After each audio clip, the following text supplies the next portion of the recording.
جناب مفتی تشکر که صحبت ما رو پذیرفتید. سوال نخستم در مورد آن است که ماه رمضان امسال کی فرا خواهد رسید؟ به نام خداوندی بی نهایت بخشنده و بی نهایت مهربان. من شما رو خوش آمدید میگویم. البته ماه مبارک رمضان حالا اغلبی گمان روزی 13 یعنی هفته دیگر سه شنبه فرا میرسد. روزی پنجشنبه باز خلاصه های قطعی یا خلاصه های نهایی خود را پیشنهاد میکنند، لیکن فعلا یعنی اکثر گمان روزی یعنی تاریخ 13 ماه جاری و روزی سه شنبه موافق می آید. میخوام که برای خوانندگان هفته‌نامه تاجیکستان و تماشابینان سامانه پرستیجی در مورد فضیلت‌های ماه مبارک رمضان چند حرف بگویید. ماه مبارک رمضان البته یکی از رکن‌های پنجگانه اساسی اسلام به شمار می رود و این یکی از فرض‌ها یعنی امر پروردگار حساب می شود و فضیلتش این است که پیامبر گرامی اسلام صلی الله علیه و سلم در حدیث مبارک میگن که صوموا تصحوا، شما روزه بگیرید سلامت و بردم شوید. یعنی امروز هم علم کشف کرده است که بسیاری بیماری ها با روزه داشتن معالجه می شود و البته در اینجا باز استثناء هست. بیماری هایی که حالا اگر ضرر میکند حتمی روزه رو اونا میخورند، به روز دیگر یعنی وقتی که توانمند میشوند یا صحتمند میشوند یعنی روزه رو قضا میدارن، یک روز قضا میدارن یا چند روزی خورده باشن اون رو قضا میدارن. حالا فضیلت ماه مبارک رمضان یعنی خداوند عزوجل در حدیث قدسی میگوید که الصوم لی و انا اجزی به، هر عبادتی اجر و پاداش معین دارد، اما رمضان رو خداوند عزوجل میگوید این روزه برای من است، من اجرش رو میدهم. یعنی اجرش رو پروردگار میداند که چقدر هست. فرض کردیم حالا هر فرضی اگر برین رمضان یک فرض اگر شماریده شود، حساب کرده شود یا قبول کرده شود، اجر داده شود. در ماه مبارک رمضان یعنی هر فرضی برابر 70 فرض است. یعنی اگر فرضاً مثال بیاریم یک بار زکات بدهد در ماه مبارک رمضان، مثل اینکه 70 بار زکات داده است، یا یک نماز خوانده است فرضی رو مثل اینکه 70 بار خوانده است این نماز رو. گذشته از این پیامبر علیه السلام میگویند که من صام رمضان ایمانا و احتسابا غفر له ما تقدم من ذنبه. هر انسانی اگر به خاطر خداوند عزوجل روزه رو بگیرد، هر گناهی کرده است خداوند عزوجل به سبب این روزش اون رو از گناه پاک میگرداند، از گناه پاک میشود. و در حدیث دیگر میگوید که من قام رمضان ایمانا و احتسابا غفر له ما تقدم من ذنبه. یعنی هر انسانی که شب‌های ماه مبارک رمضان رو با نماز برپا میکند، عبادت میکند، هر گناهی دارد خداوند عزوجل گناهانش رو میامرزد. یعنی نماز نماز تراویح باشد که 20 رکعت بعدی خفتن و قبل از ویتر است، یا اینکه نماز تهجد باشد، انسانی که امکانیت داشته باشد. این موافق امکانیت انسان است نماز تهجد. و گذشته از این در ماه مبارک رمضان شب قدر است. در سوره این انزل الله بعد خداوند عزوجل میگه بسم الله الرحمن الرحیم ان انزلناه فی لیله القدر، ما این را در شب قدر نازل کردیم. یعنی چی رو؟ قرآن رو در شب قدر نازل کردیم. و ما ادراک ما لیله القدر، یعنی میدونی چی هست شب قدر؟ یعنی اون قدر عظمت و بزرگی دارد که سوالی برای یعنی عظمت و بزرگی این شب یعنی خداوند عزوجل سوال مطرح میکند. پس باز خود جواب میگه لیله القدر خیر من 1000 شهر، یعنی شب قدر برتر از 1000 ماه است. حالا ما اگر 1000 ماه رو حساب شماری کنیم 83 سال و 4 ماه میشود. یعنی عبادت یک شب برابر چیست؟ 83 سال و 4 ماه یا زیادتر. خیر من یعنی برتر گفتگی است، بهتر. خب ماه مبارک رمضان به نهایت خصلت‌ها و برکت‌ها، رحمت و مغفرت‌ها دارد. حالا به خاطر که این ماه مبارک رمضان خوب با برکت شود، انسان باید چیکار کند؟ گفسرین می رود. حالا شب قدر می شود در صورتی که انسان قدر کند، انسان آمادگیش ببیند، انسان یعنی با پرگی اون شب رو قدر کند، خود رو آماده بسازد. ماه مبارک رمضان البته ماه مبارک می شود، با برکت می شود، ماه مغفرت می شود، ماه رحمت می شود، ماه نزول تمام فرشتگان می شود، ماه یعنی تمام خیر و برکت و تغییرات کلی در حیات انسان در سال آیندهش، حیات آیندهش، یک ساله آیندهش می شود در صورتی که انسان آمادگی خود را ببیند، برای اون ماه مبارک آماده باشد، در خانه محیط زیست و سر لباس و قبل از همه باطن خود را پاک کند. خدای نکرده اگر با کسی قهری است، با کسی جنگی است، از کسی گیلمند است، با کسی حسد میبرد، کسی رو بد میبیند یا کسی یعنی این همه خصلت‌های زشتی شیطانی که در قلب انسان جای میگیرد و انسان را مقصدش ناکام کردن است. باید که انسان باطن خود را از این همه آلودگی ها و این همه حسد و کینه و عداوت و دشمناگری ها باید که پاک کند.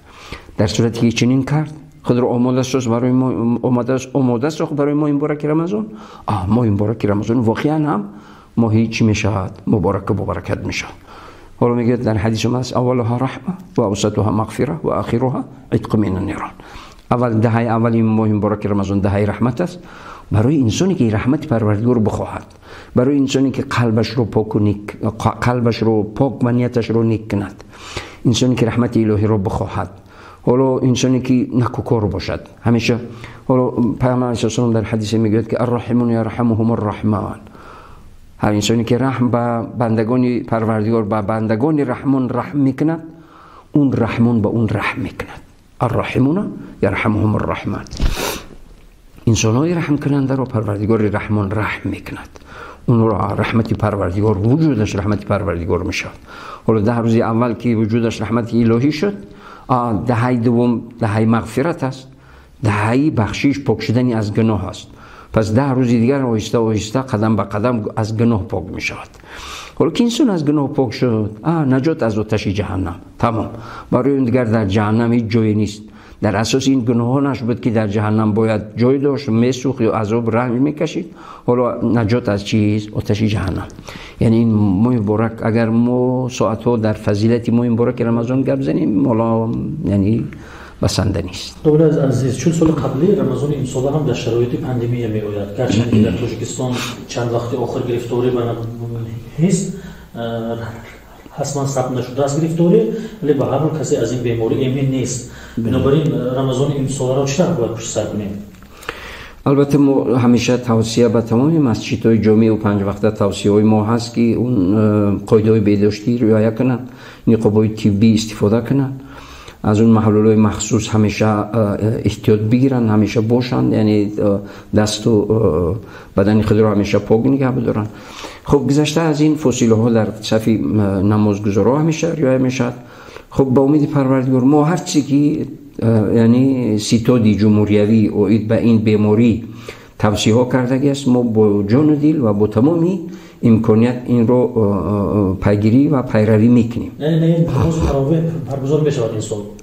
تا به حال یعنی ستاد جمهوریوی مانعی یا که هیچ فکری پیشنهاد کردگی نیست. انشالله که امید است که شود. البته اگر شما مشاهده کرده باشید در تمام صف‌های مسجد یعنی نقطه ها گذاشتگی است که یک صف بعد فاصله ها باید که نمازگزارا در همون نقطه های مخصوص باید بیستند. همچنین که عادتا هم سنت است در صف یعنی زیچ کتف به کتف ایستادن، اما به خاطر که این بیماری خروج کرده بود و شریعت اسلامی هم میگوید که فذکروا اهل الذکر ان کنتم لا تعلمون، یعنی شما متخصصی سوها رو بپرسید اگر نمیدونید.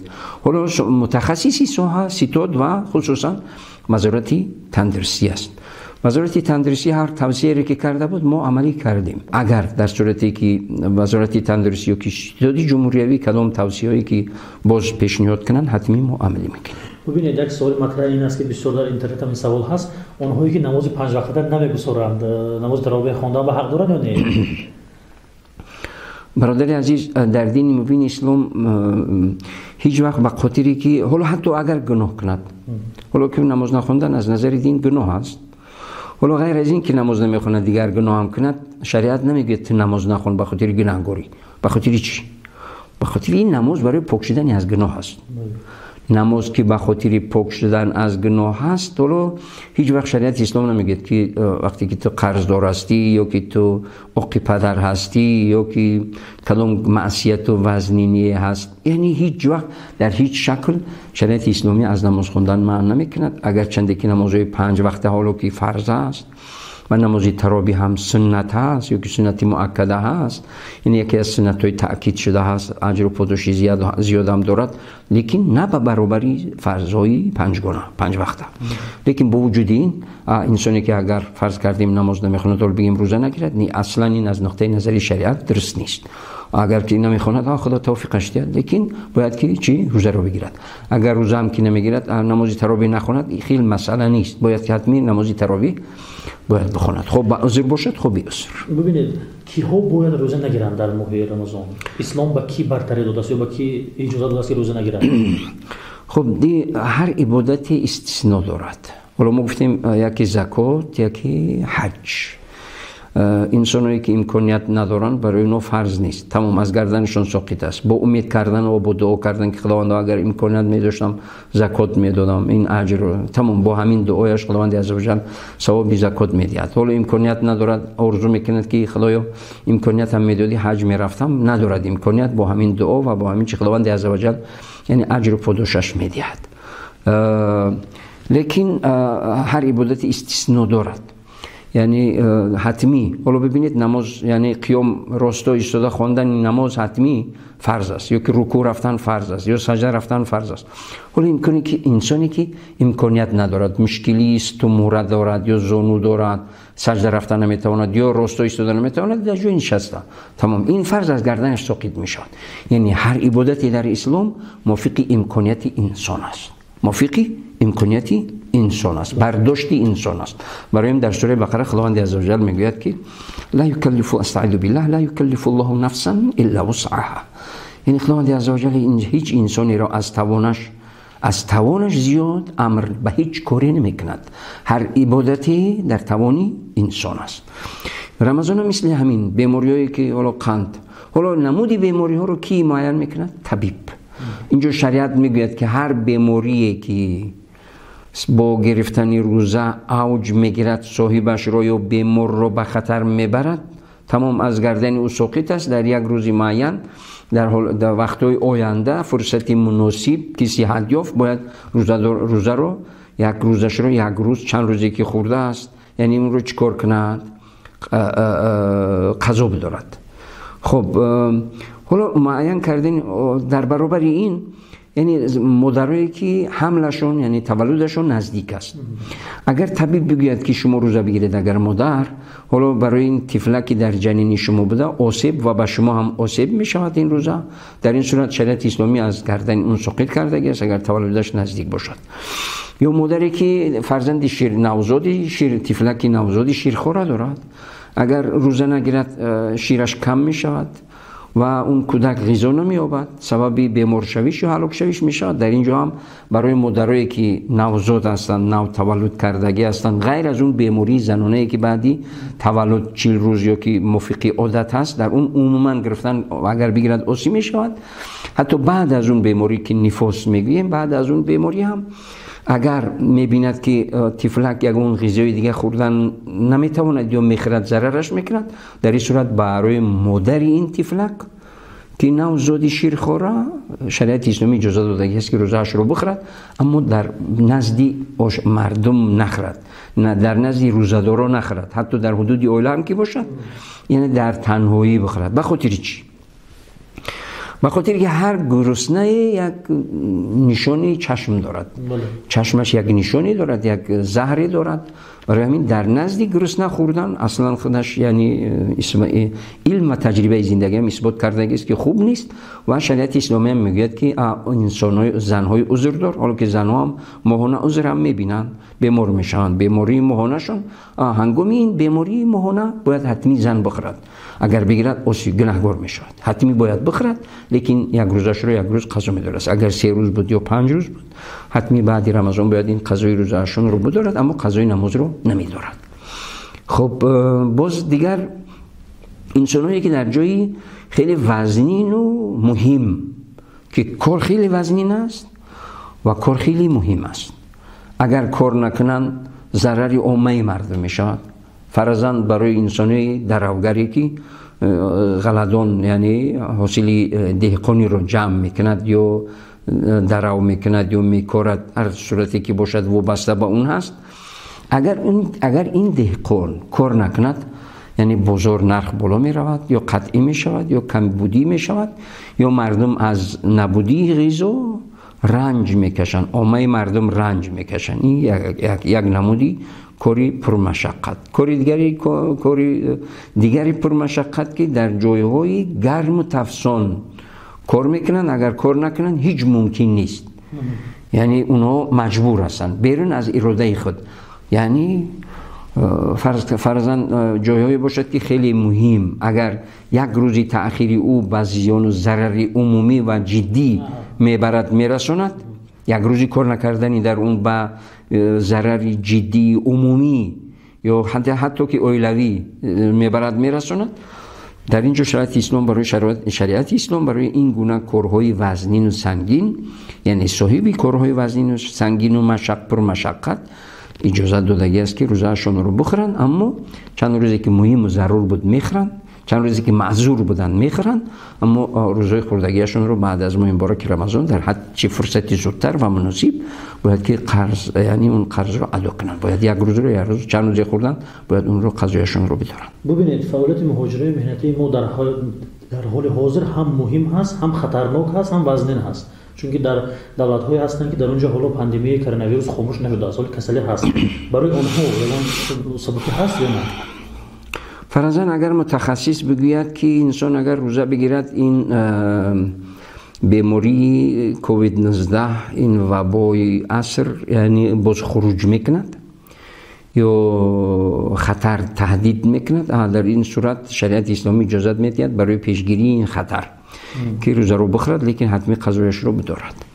لیکن در اینجا معذور بودن خود رو اظهار کند که پروردگار من هرگز خوردنی نیستم، لیکن این آفت یا این وبا یا این مشقت یا این مشکلی یا این مجبوری من رو مجبور کرده است که من با خوردن روزه چیکار کردم، یعنی مجبور شدم. خب مهاجرت مهنتی وابسته به همچنانی که اینجا گفتیم، یعنی وابسته به کار و فعالیتشون است که چگونه است. اگر وزنین است که بیماری یا هلاکت، خطر یا هلاکت تهدید میکند، در این صورت شریعت اسلامی اجازت میدهد که روزه رو بخورند و در وقت مناسبی زودتر این قضایشون رو بدارند. معرکه‌های افطار و ختم قرآن در ماه رمضان امساله چگونه باید صورت گیرند؟ چگونه باید برگزار شوند؟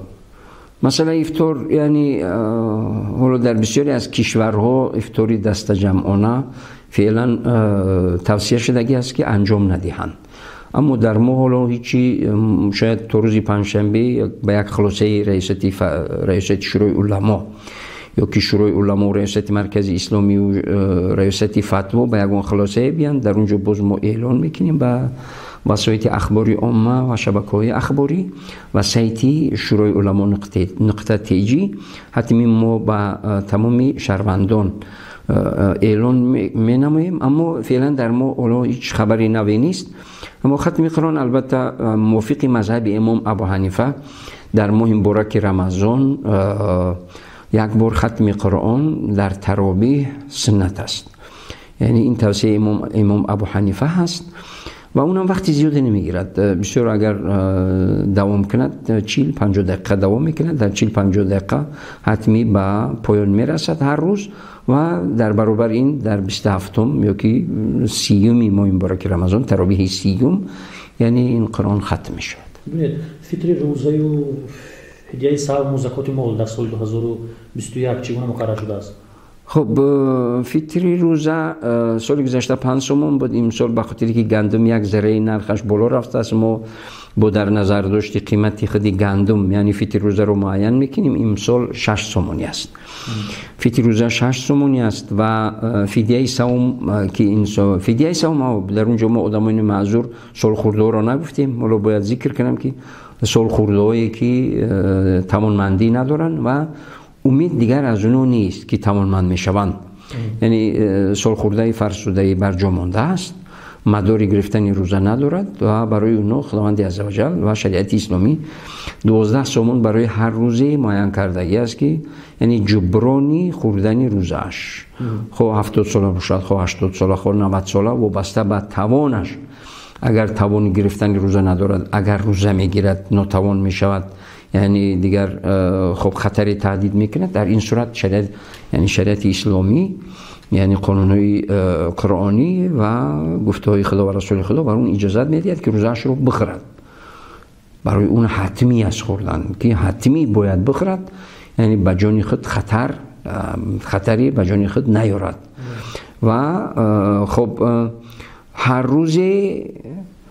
روز 12 سومونی در 30 روز یعنی 360 سومونی در اخیر ماه مبارک رمضان پیش از نماز عید باید که به یک یتیم یا معیوب یا قرضدار یا اینکه اولای کم بزاعت این مبلغ رو بدهد و خوب و بهتر است که از نزدیکان و پیوندان خودش باشد. اگر این یتیم و معیوب و کم بزاعت و قرضدار و دیگر از نزدیکان خودش باشد، اگر که نباشد از همسایه نزدیکتر یعنی اول نزدیک بعد دورتر یعنی در این شرایط یعنی این مبلغ رو با اونها بدهد.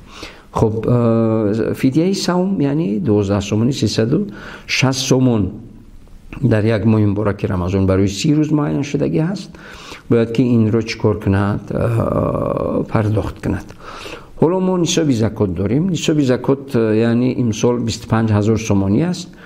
هر انسانی که در پسندازش خب مبلغ نقد یا اینکه هر چیزی قیمت بهایی که هر وقت میشود اون رو به فروش بگذارد بفروشد در قیمت 25,000 سومانی اشیا در پسندازش داشته باشد، برای اون انسان هم زکات دادن فرض می شود. همچنانی که روزه فرض است، زکات هم یکی از رکنهای اساسی دین مبین اسلام است، فرض است.